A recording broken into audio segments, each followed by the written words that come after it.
ఇకపై మీకు ఇష్టమైన ఫేవరెట్ సీరియల్స్ యొక్క ఫుల్ ఎపిసోడ్స్ యూట్యూబ్లో అందుబాటులో ఉండవు. కేవలం సన్నెక్స్లో మాత్రమే ఫ్రీగా చూడొచ్చు. ఆనందరావు మీ గురించి పంచాయతీ పెడుతున్నాడు. నా వల్ల ఆయనకేం అన్యాయం జరిగిందో అదే అర్థం కావట్లేదు. వాడు ఇదే పనిగా 2 రోజుల నుండి తిరుగుతున్నాడు. నా శత్రువుల్లో ఆఖరిగా మిగిలిపోయింది వీడొక్కడే. పోనీలే పాపం మన మనిషి అనుకుంటుంటే ఈరోజు పంచాయతీలో నిలబెడుతున్నాడు.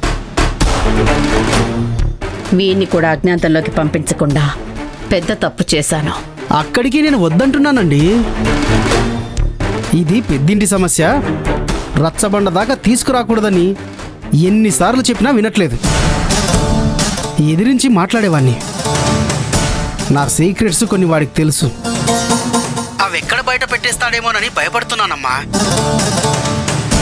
ఇప్పుడు మీరు వాడిని ఎదిరిస్తారో పంచాయతీలో నిలబడతారో ఆలోచించుకోండి. అన్నట్టు చెప్పడం మర్చిపోయానమ్మా. తీర్పు చెప్తుంది కూడా ఎవరో కాదు, అక్షయ్. అన్నీ వివరంగా చెప్పాను. ఇక మీ ఇష్టమమ్మా. ఓహో, ఇది ఆనందరావు ముఖ్య ఉద్దేశం.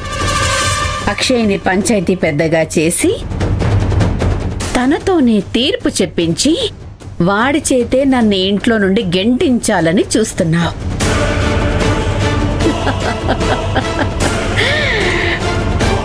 ఆనందరావు, అది అంత ఈజీ కాదు.